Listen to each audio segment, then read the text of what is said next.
You're listening to the Comic Crusaders podcast. I am your host, Al Mega, CEO of Comic Crusaders and Undercover Capes. In this show, I'm sitting down with creators from all walks of life to talk about inspiration, process, the lessons they've learned, and a whole lot more.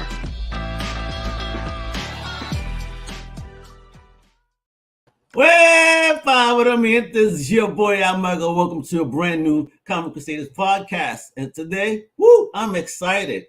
I have a return guest, but from another show. I spoke to this person back in 2016 on the first episode of Outside the Panels. I mean, he is an amazing illustrator, comic book artist, has a dope project dropping, all right, from one of my favorite characters, Spawn in the Spawn universe. Let me bring the one, the only, the legendary Rob Sketchcraft, Duenas. How you doing, homie? You're too kind. You're a very kind person. I appreciate it. Well, thanks for coming on, brother. I appreciate it. It's been a long time, 8 years, since the last time we spoke, and a lot of more gray hair. My joint was black when we spoke back then, so, Well, hey, we've all been busy. Time flies. And here we are. We meet back again. And I'm glad to be here. I'm glad to hear to chat about some Spawn. Awesome. Hell yeah, we're gonna talk some Spawn and other goodies. So just introduce yourself to to my fellow Crusaders out there that are viewing, and make sure the comment folks, he's an amazing artist over here. Talk a bit about yourself, where you're originally from, and what was the first thing in fandom that you ever fell in love with? What up, Daniel? Sure. Well, I'm from San Diego, California originally, right? Born and raised there. So I fell in love with the first Superman movie. I think that's the one that sort of got every kid back in the 80s, right? But when it came to actual comic books, it was the original Turtle series before the cartoon came out. Like the first publishing did these 4 books, right? The full color, right? Books at Walden Books. And I remember some kid at school had this, and I was like, what? It looked like Ninja Muppets because I was a big Henson fan, right? And I was like, oh man, Ninja Muppets, what is? And I traded artwork. I drew like this dude, some bad boy, I had a bunch of skater stuff, for this book, and that love of that first Turtles book got me to eventually got my father to let me go to Comic-Con in 1992. Ooh. And coincidentally, I went there I wanted to meet Kevin Eastman more than anything else, and Peter Laird. Kevin Eastman was there.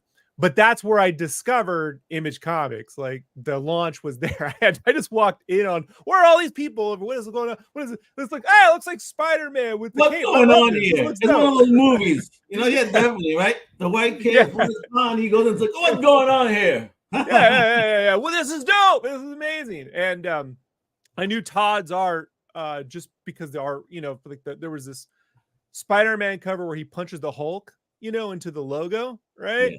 Yeah. And that blew I remember just seeing that. I was like, that's the guy who drew the Hulk with the punch and the, so that I've been a Spawn guy since like issue 1 on all the way through, So excellent. All right, talk about you taking that creative journey, those steps. What were those steps that you took? I mean, obviously you had a tribe, but what happened? How did you step into this wild world of comics and more?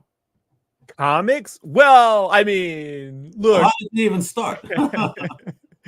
Honestly, Al, I never really thought like comics would work out for me too well. Like the Image Revolution was like my thing, not so much in how they drew, but the idea that creator-owned stuff, Kevin Eastman, Image, Jeff Smith Bone. I thought maybe that would be my path. So in 2005, I started going to Comic-Con pitching books to publishers. There was a lot of indie publishers at the time. And a book we pitched called, me and this writer, we pitched a book called Mosaic and ended up selling it to Image. Unfortunately, I also learned that sometimes collaborators don't produce their end of the bargain. So there was a lot of this like selling projects and the writers not turning in scripts, or I get so far and, hey, there's no more money, that kind of thing. We tend to do the opposite, writers complain how artists, they just disappear, ghosts with the art. I don't know what happens. I've always been pretty honest with telling them my turnaround. So I don't promise anyone a monthly comic. I'm not capable of doing that without affecting my health. Like, it's been that way since I was a young kid. Like, I'm not a terribly slow artist for what I do, but at the same time, I'm not a guy who's like, I got to beat the timelines. I got to be the fastest person. So I don't miss my work in that way. What I have found out, unfortunately, is that I tend to bring a sense of authorship to what I do. And I think sometimes maybe writers look at what I do and don't necessarily think that's what they saw in their head. And I'm not speaking for people, but that's what I've gleaned over the course of my career. So I parlayed that into another series, a graphic novel series based on video games I was doing with the publisher at the time. Where we're going to do these video game graphic novels that become the next game in a series. So we're doing one based off a game called Death Junior at the time, which was a video game series on the PSP with the original art by Jeff Matsuda. So I was like, this was going to be amazing. And we got so far, I got about 30 pages in, and then the recession hit, crashed the company, right? Of course, right? Yeah, so I was like, well, I guess no comics there. Right, no comics there. So look, this is going to be a story of failure. I'm just letting you know. So like, like this failure just keeps going now. This is how I roll. So then I parlay that into a book that there was a comic company called Ape Entertainment, and they wanted to produce a series of 4 books written by Kevin Grievous. I don't know if you know who Kevin Grievous was. Yes, actor and screenwriter. The deepest voice, he scared the shit out of me. I think it was in San Diego when I heard somebody talking. It started me. God damn, this man got a deep ass voice. I thought he was like mimicking the voice. I'm like, oh hell no. Yeah, his phone message is great. If you call him on his phone, it just says Grievous, and then that's it. And you're like, oh shit, you know, like, that's it. That's like, you leave a message or else. You know, I just want to say something. I can't stop. I'm trying not to laugh, but you know, you talk about failure, and then I just look at your background. I'm like, okay, I get it. Oh right, yeah. Well, you know, yeah. We keep going. So it's fine. It's part of the process. So. So they had this idea of doing a Grievous sort of like 4-book universe, kind of like cliffhanger comics, right? Like 4 books, but he would write them all different creators. And the one that was handed to me was a book called Monstroids, which I thought was interesting. It would be like the monsters like Frankenstein and Wolfman and the Mummy, but rebuilt like RoboCop to fight crime, right? Like to fight monster crime. And I was like, hey, look, I love turtles. So I'm like, this is like an 80s action figure thing. I could make this work, right? I could put this right in that toy house, right? Which is where I like exist. And I did that for about a year. And then they just couldn't settle on finishing scripts. So like Kevin would write a script, but the publisher didn't want to produce it. Like there was a battle there. And so like, it's just been my whole career. So I took a long break from comics. I'm like, I'm not doing comics no more. And coincidentally speaking, I went off to do video game magazine stuff. I did some cover work, and then I ended up on some video games like Crash Bandicoot 4 and Spyro Reignited. I did a little work on Overwatch 2 for like a little bit.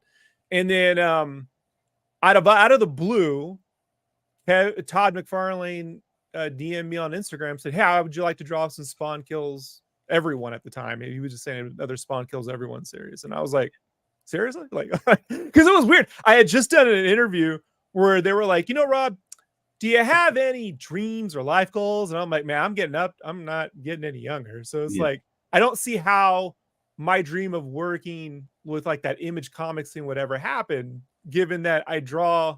I don't know if you've noticed the industry. I don't really draw like what happens is when you draw like me, very toyetic is what I would describe it. They tend to put you on kids' books.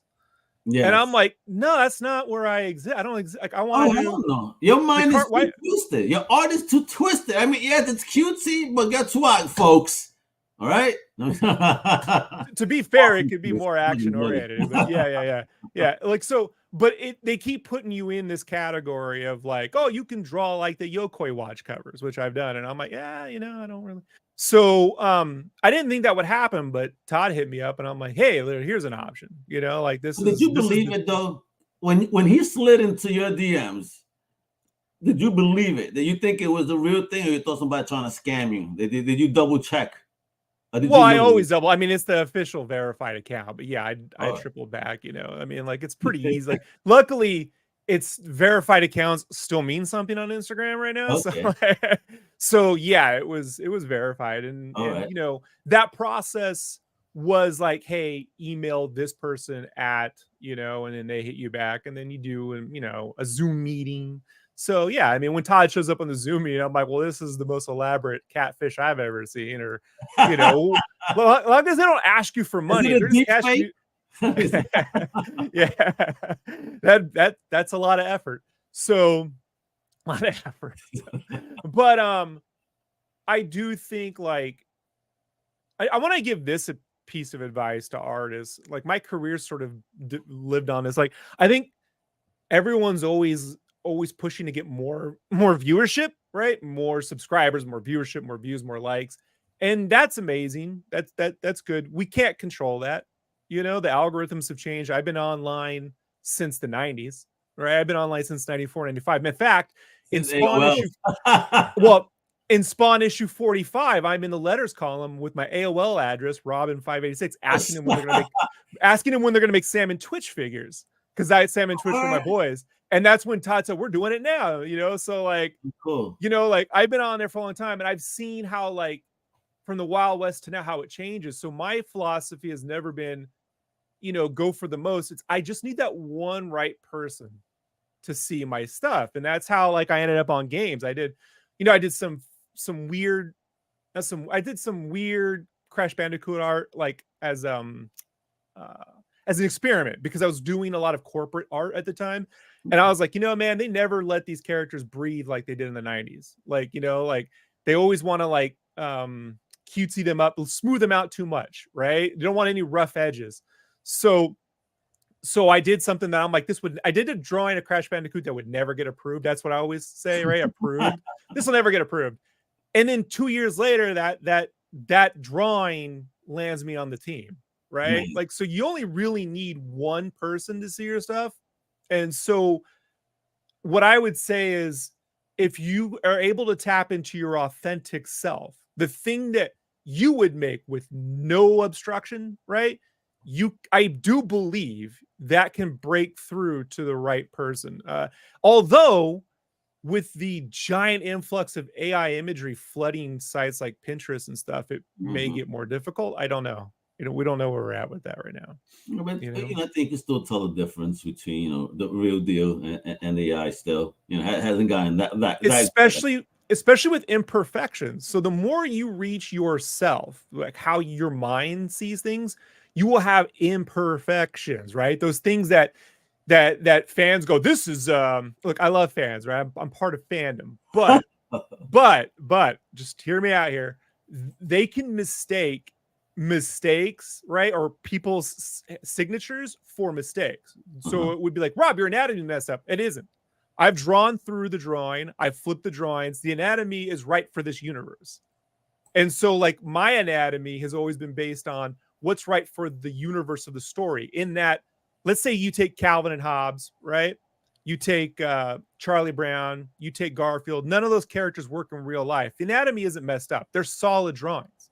Calvin has no legs. He's like knees and shoes, but it works for that universe. You see what I mean? And that's not like that, but that's a difficult thing, I think, in this, not in this age. It's been this way, it's been this way in my lifetime, but it's a difficult thing for, I think, the Western mindset. Like, a lot of people in Western cultures that are constantly based on trying to mimic reality versus mimicking emotion.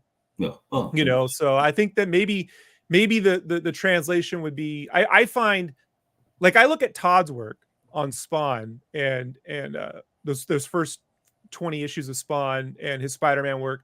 I always took him as being a really detailed cartoonist.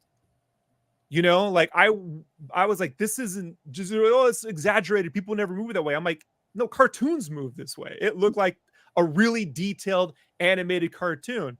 And even now, when I say that, like, on different podcasts, modern comic fans go, he wasn't a cartoonist, because they see all the lines and they go, well, that's like detailed. It can't be a cartoon. So but it's funny if you're my age, so we grew up with things like Vampire Hunter D and Akira, and it's like cartoons used to be used to be hella detailed, man. Like it wasn't like both of them were dope. Both movies were dope on that series. Shit, love it. Right. So it was how much could they put into the cartoon versus how many cartoons could we get done? Right. Like that's the different mindset that I try to still bring today. So.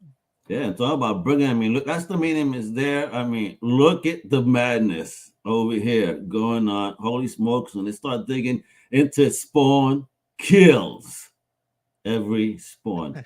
So hearing those words from Todd and telling you to do a project called Spawn Kills Every Spawn, what ran through your mind? So, well, first it was pitched as Spawn Kills Everyone Part 3. So there was these other 2 series of books called Spawn Kills Everyone, which like has this sort of baby, like they called him like baby Spawn or something, and he goes to different like scenarios where he murders. Like the first book I think goes to Comic-Con and he ends up killing all these cosplayers because he thinks they're superheroes, which is funny. I thought it was great. And the second one dealt more with like the Thanos cosmic universe stuff. So on this one, there was a little bit of a wait between when they hit you up and there's a script, right? And Al, I don't like waiting. So like, because I'm like, the longer they wait, they'll forget they ever mentioned me, you know, like because when you don't have fame, there's no pressure to get things done, right? So you're like, I gotta get them. So what I let me move my ass, like y'all ain't gonna forget about me. So what this you see here is me just saying, I'm just gonna show them how I would draw their characters in regular size, and if they were little chibi size, right? Like or mega size or Funko size, right? Like so that was just this me is like, hey, here's Spawn, here's what a Violator would look like, here's what the Clown would look like, here's what the funny thing about this one here is the Violator, the little tiny Violator, if you remember the first wave of the Spawn toys, the Violator had bendy arms. Yeah, I have it. I have the whole first wave impact is right above me. And at the time, I think we all hated it, right? Like we were like, these bendy arms suck, right? Yeah. That was like the consensus. But as I grew older, right, I was like, man, those bendy arms that's pretty wild. Like that's pretty cool. Right? Like it's different, right? Like I'm like, no one ever went back to that. So I was like, if I draw a little Violator, I want to give them the bendy arms, right? The tube arms. I want to go back to that. And so this was just like me I sent them emails every week. Hey, here's some more designs. Hey, here's some more things you could do. Hey, here's some. And Todd eventually was just like, this is unsolicited, right? I'm like, I know, but I got to keep it, like, so that I think it was said that people in the office were putting my art up on their monitors, like a lot. So it was like, hey, or, like that's basically it, like that's a compliment I have. They putting that joint up on their monitors and Todd is like, I keep seeing this guy's stuff. Right. Well, and the editor, Thomas Healy, right? And so shout out. Yeah, Thomas is great. And so that's what this is here is just me. And so what I told Todd is when we had our first meeting, he's like, I can't do the Todd voice very well, but he goes, oh, Bud, he goes, hey, what would you like to draw? Right. I think his explanation was that when he was talking to Brett Booth about Gunslinger, Brett said he wanted to draw dinosaurs. He's a really big fan of dinosaurs. So he's like, give me some things you would like to draw. And I said, well, I'm gonna be honest, Todd, I just want to draw all your characters. Like I've loved Spawn and the Spawn toys. Like those first 100 issues are like, I mean, they're my things to this day. So I just always wanted to put my stamp on these characters and do, so I think that's where he came up with the title Spawn Kills Every Spawn. That he would just have me go through and do that. Dig it. Look at it. What is going on? I'm digging it. Jeez. What's popping off there? Look at the Rolos too, yo. Jesus Christ. Yeah, so this eventually turns into Thomas brought on John Healy, right? Jonathan Healy, who not Jonathan yeah, right? No, Thomas Healy. I'm really bad with names. Writer of I'm brain. Don't even know my own writer's name, right? John Layman. Thank you. John Layman, writer of Suicide Squad and Chew. Yes, John Layman brought on John. So John then developed a story, because I think what they started noticing was what I was drawing was, it felt more like its own universe, right? Even though it was a parody thing. So he actually created, I started calling him Chibi Spawn, the little Spawn. And John came up with the story where he would be the worst Spawn. And in order to become the best Spawn, he figures he just has to kill all the other Spawns to get there. So he's going to give them a family. Like this was concept art for Chibi's mom and his dog and stuff. The dog is so Ren and Stimpy-ish in style. I'm fucking loving it, bro. Oh, thanks. Yeah, I'm a big fan of, I'm a big fan of all the people that worked on that. Bill Ray, Bob Camp and all those guys. So I'm a product of Nickelodeon as well, Yeah. These are just random sketches, like different shape designs for the mom, right? Definitely. I like the A for sure. That's hysterical with the rolls. Reminds me of the ladies back in the hood. And the question was like, do you go old? Do you go thin? Do you go with the bonbon butt, right? Like right? Like, so I'm always trying to like find a way to put more 90s and 80s into stuff, right? Without you like really, and these are shape designs for Dago. Yeah. Oh yeah, okay. Dope. And overall right there. Yeah, and then I whittled that down into these maybe 3 options. I just had this idea that his brains would be sticking out, like of his head. I don't know why. I just like the look of it. So hopefully he's a smart dog. I know, right? Oh, and look at these panel examples, right? Fire. Yeah, these would be layouts that I submit. These pages were shown off at the New York Comic-Con. You were there? Last year? I was not there. The colorist Robert Nugent, the colorist on the series, was there with Thomas, but they gave out a preview book, and these pages were in the preview book. Yeah, no one told me he was gonna be there. I would have dropped everything. It's messed up, man. But this is what I would initially send over, to be like, yeah, here's me blocking in, what's in the script. Digging. What's popping off here? So this was just random things. Again, that period where I was like trying to get myself in front of them. I was like, hey, here's just a basic. Like if I was going to draw Terry and Wanda, in my head, look, I'm not the writer, but when in lieu of a script, I'll put every idea I have out there. In video game, we call it ideation. So there's a period before production in video games where you throw every idea at the wall, your ideas is called ideation, and then art directors will piece those together and see what they like. So this is like me throwing a ton of ideation, and the idea in my head at the time was, well, if you have Terry and Wanda, if this were like a sitcom, Terry and Wanda could have had like a miscarriage and then their kid died, and I was like, maybe they sold their souls to get their kid back and they got this kid. Right? Shit. Like that was my idea. So I was like, all right, how would I draw Terry and Wanda? And I got to be honest, because I'm from the 90s, I always saw Terry as Jazzy Jeff and Wanda as being Hillary from Fresh Prince. I'm digging it. That's me. That's me drawing them. This does not appear in the book. This is just my ideas, Yeah. Oh, well, this is dope, man. And this page ever going to be up for sale? This is fire. Yeah. And so then I had this whole, this is the cover. This is the cover to issue 1. Nice. Look at that. This is another chance for me to. So if you remember the first wave of Spawn toys, there was a Violator truck, right? A big Violator truck. And I remember they had a Todd Toys before it was McFarlane. Toys. They had a Todd Toys booth the 94 showing off wave 2. And there was this older woman there who was mesmerized that a 14-year-old kid cared about toys, right? Yeah.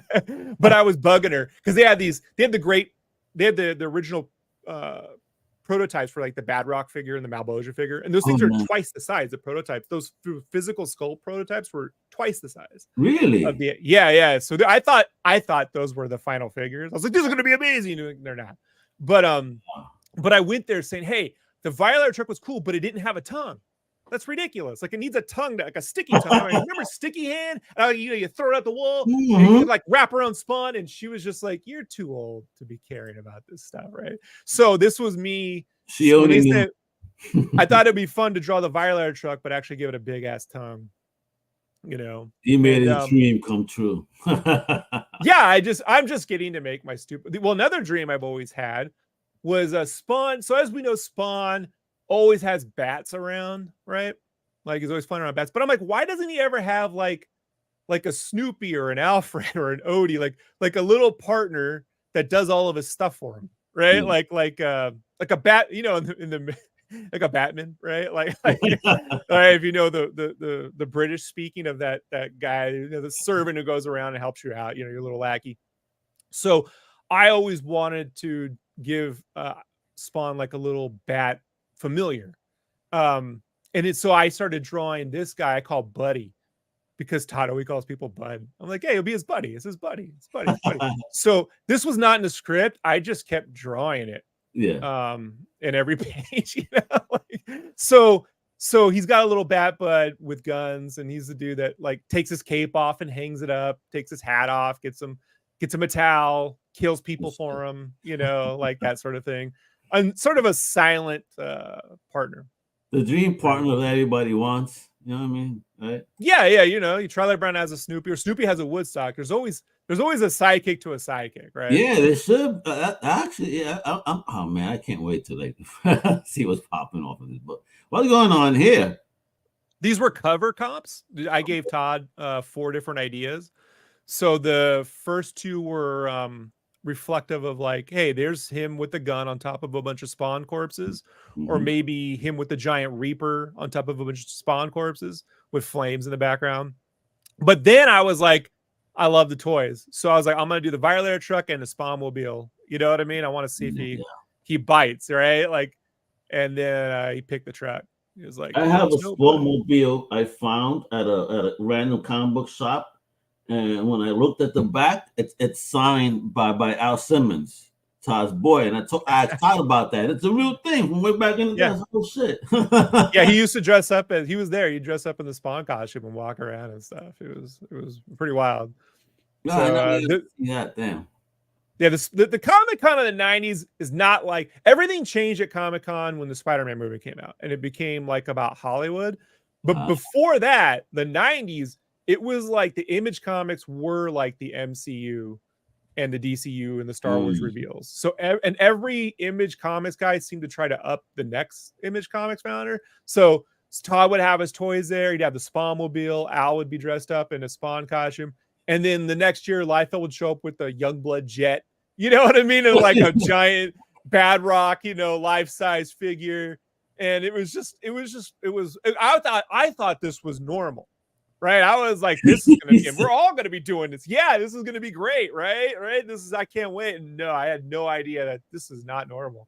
You know, this is special. So yeah, it was a special time, a special era. Yeah, man, things were changing, and they definitely helped in that. I know I went to the first New York Comic-Con when they had formed the Image thing, and one of my guys skipped the line. I didn't even know what the fuck the line was for, to be honest.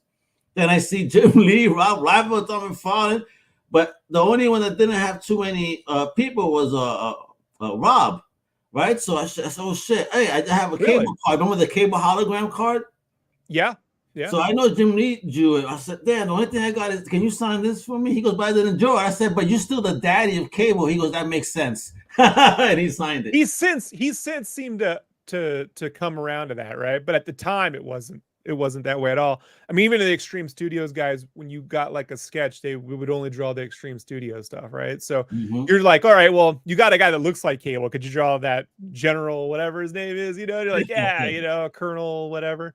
But it's funny because on the West Coast, Rob, the line for the Youngblood jet was down the block. Oh, so it might have, it was like the Extreme stuff was big. Larson was the one that wasn't as big, but I bought religiously Spawn, Savage Dragon, Bone, and anything Yonan Vasquez did at the time. Like that was my 4. Money, man. That was my 4 go-tos, you know. And I mean, Turtles at that time wasn't really being published. So before that, Turtles as well. Oh man, you've been a good fan of indie, supporting indie. Then that's great. Well, that's look. Dig it. The thing I loved about Comic-Con in the 90s was that you weren't going there to get fan art. You were going there to see what's the next big thing.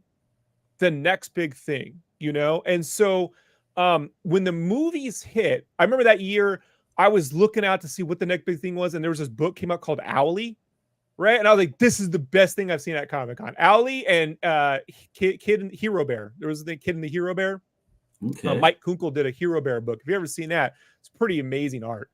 And so before that, Girl Scouts by Jim Mahfood was one of my faves that I picked up at that. So, but once Spider-Man came out, so many people were coming to Comic-Con, fans of the movies. They wanted to get something that was, I call it like a souvenir of things they already know. Like when you'd go to the circus and you want to get a suit, or you go to the wrestling show, you want to get your favorite Undertaker, right? You want to get your favorite, character swag. And so I think the fan art portion of that, and Artist Alley turning into like Fan Art Alley, which I'm not knocking. I do fan art, right? That's how I've gotten all my jobs have come from fan art. So I'm not knocking that, but my preference when I would go to con would be to see what's new, what is new. And that sort of just went away, and by 2010. So I've always been a fan of the indie stuff and still am to this day. And I try to back at least 2 or 3 Kickstarters a year, like it's not cheap. You got to support indie creators. And, I always feel bad when I see an indie creator say, I'm going to sell this book for $5. And you're like, no, don't, man, 25. You got to do shipping. I just picked up this book here. Papa Balloon and Cactus by James Windsor Smith, right? Okay. Right, if you can kind of see here. Yep. James Windsor Smith, and this is a wild ass book, man. It's got a giant cactus dude made of balloons. Very but he's got a Dave Sim cover and the writing's super good, And like I feel that it's weird. I get lumped into like commercial stuff because I've had to earn a living, right? So like that's where I've gone to.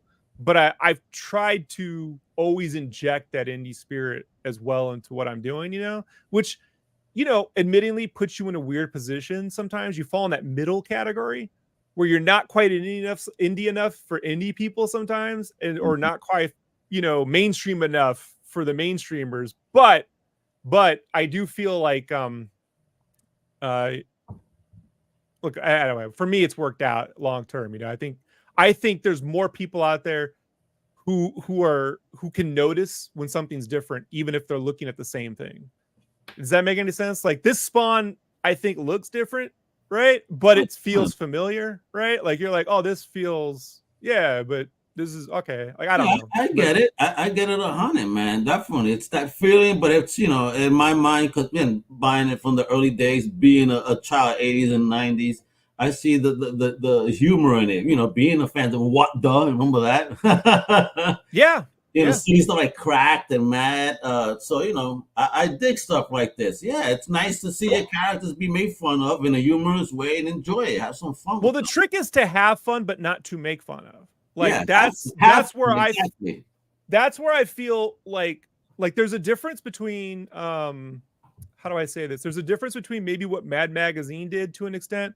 And we say Splitting Image. If you remember a book called Splitting Image, came out, right. But it's like, to me, that's kind of making fun. Like, I still think the characters should look cool. Like when I have real Spawn show up, it'll be a cartoony Spawn, but it will be a heroic, cool Spawn,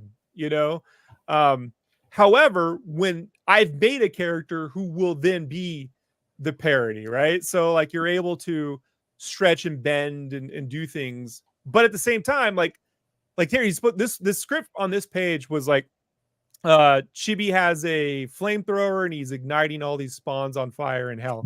So what I do is immediately go, okay, how do I make this more Spawn? Right. So beyond all the characters, one, if it's going to be in hell, I want to have them like, I just had that tower from Spawn issue 8. There's this tower, right? That the Violators take him up. I want him to knock that down to the ground and stand on top of it, right? So that's the tower from issue 8. The background, those little like cavern looking things, are from issue 99 and 100, the way Capullo drew Hell when Angela and Spawn are fighting Malbosia and Hell. Same with the lighting scheme. So I sent the color palette over to the colorist. I'm like, it needs to hit like that. And then I'm like, I need a big violator, but I have this this little guy who's supposed to be really big. So I gave his flamethrower. I made it a violator head, right? Like he took the head of a violator and spit fire on it, which actually is also, if you really know your Spawn, this is so dumb, but it's nerdy, is in issue 14 or 15, Violator's telling the story of when he was in fighting medieval Spawn back in the day. Yeah. And he was seen as a dragon spitting fire, but he was a Violator. So that's also a nod to that. You know, like that's that that's the kind of like, I'm probably the only one, you know what I mean? But like that's the kind of layering, you know, that I tried to, you know, plus, right? When you're putting it in, you're putting this extra thing and this thing and this thing to hopefully, you know, resonate beyond just here's like me drawing a million things. Drawing a million things really isn't the goal. You know, it's trying to make it feel like this is a part of a bigger universe, but it's also its own universe, and it rewards, I feel, the people who are fans, you know, and there are a lot, man, that it's weird when you tell people you're a Spawn fan, like at a comic book shop, sometimes they're like, Spawn, I don't, you know, but when you meet Spawn fans, they're like, of course. Oh yeah, this toy, that toy, series 2, series 3, series 4, series 5, right? Like when you meet those folks, you know, we're simpatico, right? We're like, all right, now we can chat, right? So that's kind of like what I've tried to do with every page I can to make someone who's been collecting for as long as possible, you know, be rewarded for that, right? Well, thank you for thinking of the fans, brother, with this amazing project. Folks, it's right there. We'll talk a little bit more, but follow him on the website, sketchcraft.com, on Instagram at Sketchcraft, and DeviantArt, Rob Duenas. He has a gallery there. Make sure to check that out. Show some love and support for an amazing illustrator, comic book artist. So, brother, last couple questions here. What's going on for the future of the Sketchcraft verse? You know what I mean? So, you know, you got this project, baby, coming out. We don't know when, because Todd's keeping things on the hush and making sure that we're saving our money for all this good stuff that's coming. But this year, can you tell us? Spawn Kills Every Spawn's coming out this year, so I'm at the tail end of that now, heading into the last issue. So it'll all be done by the time it ships. You know, after that, you know, I would like to do another. I guess that depends on sales, what they would like to do. You know, I'll stick with Spawn as long as they want me. I mean, I've told them, hey, if Todd McFarlane, you know, I will answer the call, right? Like if he's like, Rob, I want you to, I can't. I always try to say, what would 15-year-old Rob or 14-year-old Rob think about what I'm doing? You know, the guy who wrote into the Spawn newsletter, what would he think? And you know, if I told him, hey, I got to draw my own Spawn series, you know, he'd be like, why would you ever do anything else? So I'll be sticking with that as long as humanly possible. Excellent. And then beyond that, who knows? I mean, I tend to only do one thing at a time, you know? So like I'm just doing this, and then in my free time, I do some art commissions and stuff like that, you know, here and there, but mostly just so I can do things totally different. Right now I'm living in a world of black and white. Like drawing and inking the book. So and digitally and traditionally, like I can show you like let's see if that, let me hold on. The stupid thing doesn't want to let me remove my background really quickly and I can show you this. He's gonna move out of the Bundy's house for a moment. Oh, let's see if that, oh look, the blur doesn't want to come out too here. How about this? Let's turn the blur off. Oh, there we go. Look at that. Oh no, see that can't really, that doesn't work out very well. That looks like dog crap. So like I'll put it back on. But I do have physical versions of the cover arts, and okay. And I'm drawing the interiors. The problem is I'm a guy who sees things in color. So I go a little nuts or stir crazy living in black and white. Like I see all the pages in color before I start, you know?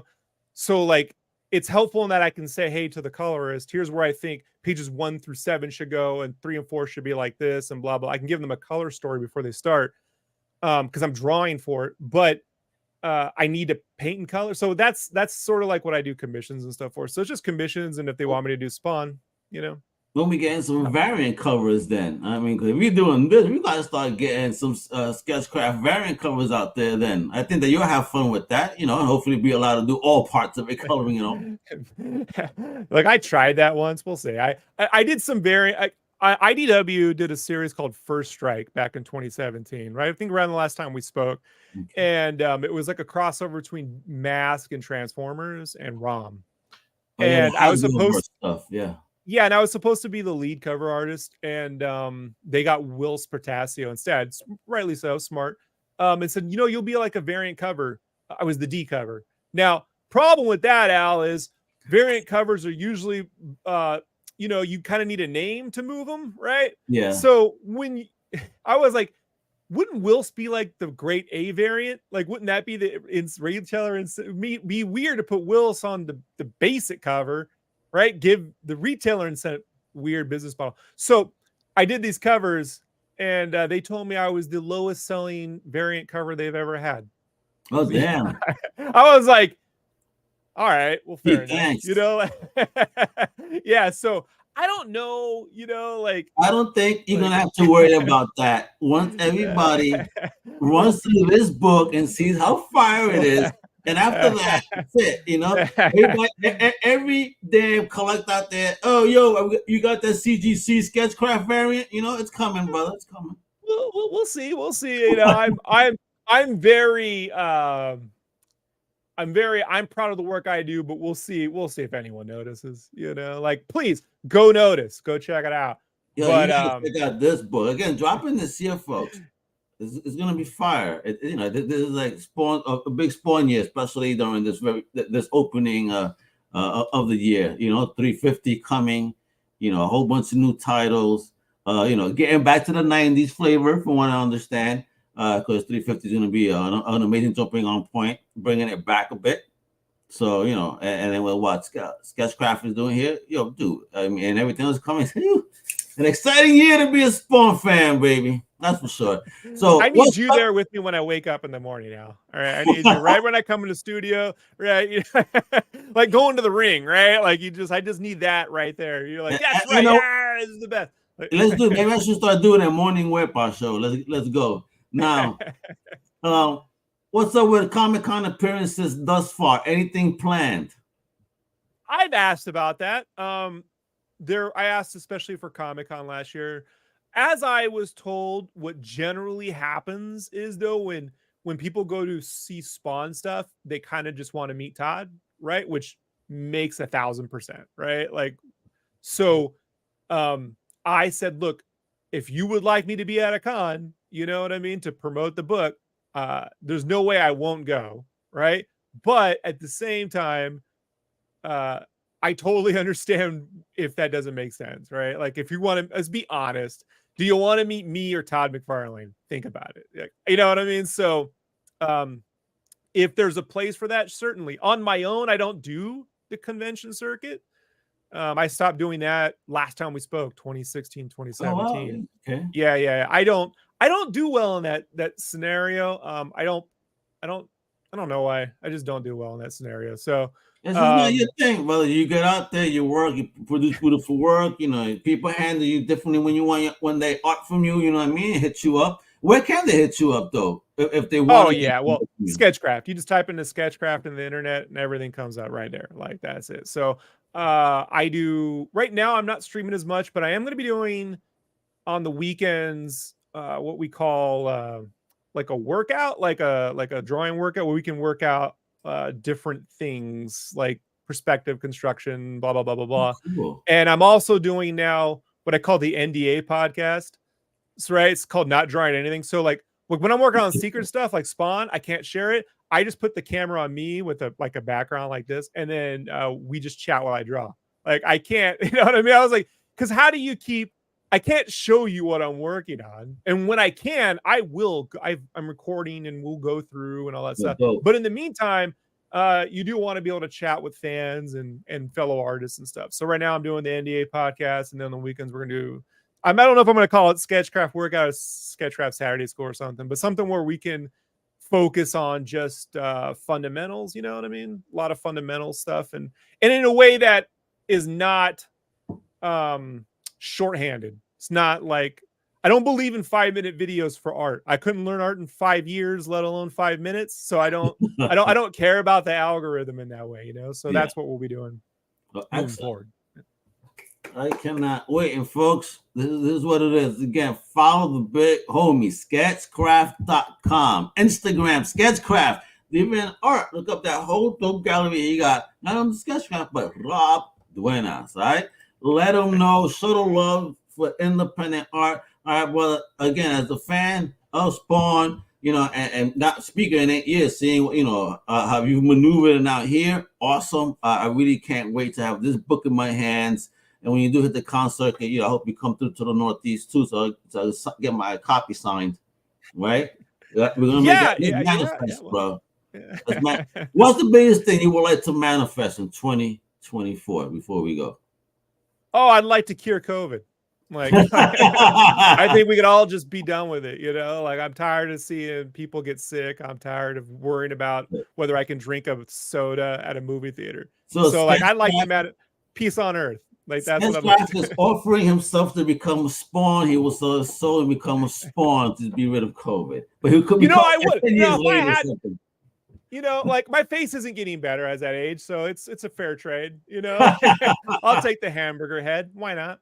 All right. I know you gave some advice earlier. This is the last one right here. You gave a little bit of advice earlier, but, you know, any other words of wisdom you'd like to share that maybe you didn't touch? Yeah. Don't care about succeeding. And, you know, if you don't succeed when you're 20s or your 30s, you can get there in your 40s. Jack Kirby didn't have Fantastic Four until he was in his 40s. So, you know, like, I really feel like I'm just starting and I'm in my 40s. Like, and I don't think my art looks like a 40-year-old dude, right? Like, you can still be relevant as you get. We don't live in, I feel bad now. In the 90s, a lot of the guys that came out of the 70s and 80s got kind of pushed away, right? And I feel very bad about that now. When I was a kid, I didn't care as much, but I think about it often. And not even now that I'm older. I started thinking about this around the mid 2005, 2004. Like, if you look at Bruce Timm and the Bruce Timm art, right, that came out of the Batman animated series, it's very Jack Kirby. And I'm like, those guys could have been doing all the adventure books, so they could have had classic Avengers or the classic Marvel, the classic DC. Those guys could have been moved there and been doing that and maintaining those legacy characters and that art style. So, like, I just think about that. Like, I don't want that to happen to anyone, even people now when they're starting out. I want 20 years. If you're long as your artwork is full of energy and life, you should be able to create, you know, like, if you're, or if you're, you know, if you feel like you have to chase art styles, right? Remember that time Herb Trimp tried doing like the Rob Liefeld thing, and it's like, it was, you know, that was him. He was trying. I don't blame him, but that wasn't Herb Trimp, right? Right? That wasn't his work. So it's like, I think about, I don't want McFarlane pretending to be, you know, someone he's not, right? Like, so that's all I would say is just be your authentic self as an artist, and don't worry about time, you know, like, just get on with it. Look, ain't that the truth? Because it's true. Many people made it at their 40s. It's even in comedy, you know, like Carol O'Connor, you know, All in the Family. That was until his 40s that he hit that, you know, along with the cast there. Rodney Dangerfield, right? They didn't get really recognition until his 40s. Make sure you walk every day.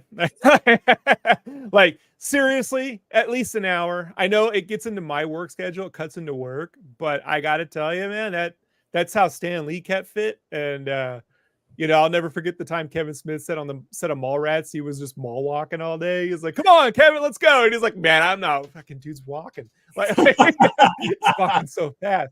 But how long did Stan Lee live, right? A lot longer than a lot of artists. So, like, just make sure you're walking. That's all I would advise. Don't worry about being a big bodybuilder. Just get up and move, because we sit too long. You know, is basically the problem. Yeah, it's very true. Very true. Folks, get yourself checked as well. You know what I mean? Stay healthy so you can keep creating amazing projects. And again, folks, support this baby coming out. Oh, man, Robert, Sketchcraft, Duenas, Spawn. Kills every Spawn coming this year. I mean, brother, thank you for hanging out with me. I appreciate you. Spawn kills my career. We'll see. We'll see which way it goes, right? Don't say that, bro. It's gonna be great. I can't wait. Right. That's right. Mi Crusaders, muchas gracias por tuning in. Much love. Hasta la próxima. You know what it is. Wepa! Thank you for listening to the Comic Crusaders podcast. If you like the content, please subscribe and turn on notifications. Also, please visit comiccrusaders.shop and our extended podcast family over at undercovercapes.com. And also, make sure to download the Comic Crusaders app on the Google Play Store today.